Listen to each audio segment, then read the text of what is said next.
सत्ता में अब बात करते हैं उस शब्द की जिसकी चर्चा आजकल पूरे देश में हो रही है, जिसको लेकर पश्चिम बंगाल, महाराष्ट्र से लेकर दिल्ली तक कानूनी आदेश है, सियासी कलेश है।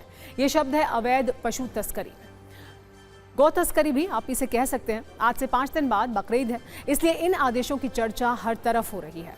राजनीतिक भी तौर पर चर्चा हो रही है। आपको ये बताते हैं कि 3 राज्यों से आई ये 3 खबरें क्या हैं। आज 2 राज्यों से खबर आई कि दिल्ली में अवैध पशु वध पर मुकदमा होगा। इसको लेकर सरकारी आदेश जारी किया गया है। दूसरी खबर महाराष्ट्र से है, जहां गो तस्करी पर मकोका के तहत कार्रवाई होगी। सरकार ने सख्ती बढ़ा दी है, निगरानी के लिए नए निर्देश जारी किए गए हैं। कल पश्चिम बंगाल से अपडेट आया था, जहां कोलकाता हाईकोर्ट ने पशु वध संबंधी शुभेंदु सरकार की गाइडलाइन पर रोक से इनकार कर दिया था। अदालत ने इस मामले की सुनवाई करते हुए ये स्पष्ट किया था कि बकरीद पर गाय की कुर्बानी जरूरी नहीं है। बिना जरूरी फिटनेस सर्टिफिकेट के गाय, भैंस, बैल या बछड़े का वध नहीं किया जा सकता है। दिल्ली सरकार ने बकरीद से पहले सख्त निर्देश जारी किए हैं। सरकार की ओर से कहा गया है कि गाय, बछड़े, ऊंट और अन्य प्रतिबंधित जानवरों की अवैध कटाई या कुर्बानी को अपराध माना जाएगा। आदेश की बड़ी बातें आपको आइए हम बताते हैं। दिल्ली में पशुओं के वध पर मुकदमा दर्ज होगा। गोवंश, गाय, बछड़ा, ऊंट की कुर्बानी को गैर कानूनी माना जाएगा। उल्लंघन करने वालों पर आपराधिक मुकदमा दर्ज होगा। सार्वजनिक स्थानों, सड़कों, गलियों में भी कुर्बानी प्रतिबंधित है। आदेश के अनुसार वैध स्थलों पर ही कुर्बानी की इजाजत है। पशु कल्याण संबंधी कानूनों के तहत सख्त पालन के निर्देश दिए गए हैं। इसके अलावा अवैध पशु परिवहन, अवैध कुर्बानी, पशु क्रूरता के मामलों में आपराधिक कार्रवाई होगी। इसको लेकर भी विशेष निगरानी के निर्देश दिए गए हैं। बकरीद के मद्देनजर दिल्ली सरकार में मंत्री कपिल मिश्रा ने पशु कल्याण संबंधी कानूनों के सख्त पालन के निर्देश दिए हैं। सार्वजनिक स्थानों पर कुर्बानी और पशुओं की खरीद बिक्री को गैर कानूनी बताते हुए सख्त कार्रवाई के निर्देश दिए गए हैं। मतलब ये कि सार्वजनिक जगह पर पशु वध पूरी तरह प्रतिबंधित रहेगा।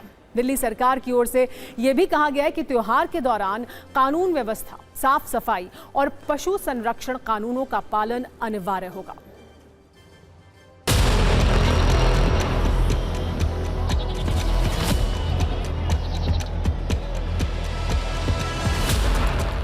दिल्ली में गौवंश, गाय, बछड़ा तथा ऊंट व अन्य प्रतिबंधित जानवरों की कुर्बानी पूरी तरह से गैर कानूनी है और ऐसा करने पर या ऐसा करने की कोशिश करने पर आपराधिक मामला दर्ज किया जाएगा, कानूनी कार्रवाई की जाएगी। इसी के साथ साथ सार्वजनिक स्थानों पर, सड़कों में, गलियों में, सार्वजनिक स्थलों पर कुर्बानी भी पूरी तरह से प्रतिबंधित है, इसकी अनुमति नहीं है और ऐसा करने वालों पर भी कानूनी कार्रवाई की जाएगी। इसी के साथ साथ मार्केट में जानवरों की अवैध रूप से खरीद फरोख्त करना, सड़कों में, गलियों में मार्केट लगा के पशुओं को बेचना, खरीदना, यह भी पूरी तरह से गैर कानूनी है, इसकी अनुमति नहीं है।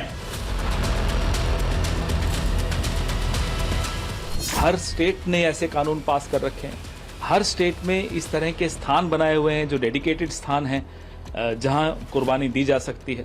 अब इसको आप नए सिरे से पैकेजिंग करके पूरा कम्युनल बनाना, पूरा पोलराइज करना, एक समुदाय के खिलाफ, मुस्लिम्स के खिलाफ एक नफरत का माहौल पैदा करना, ये कहां तक उचित है, ये समझ में नहीं आता। इसमें नेताओं को आके नेतागिरी नहीं करनी चाहिए, क्योंकि किसी भी धर्म के खिलाफ जब आप कुछ बोलते हैं तो दूसरे धर्म को तकलीफ होती है।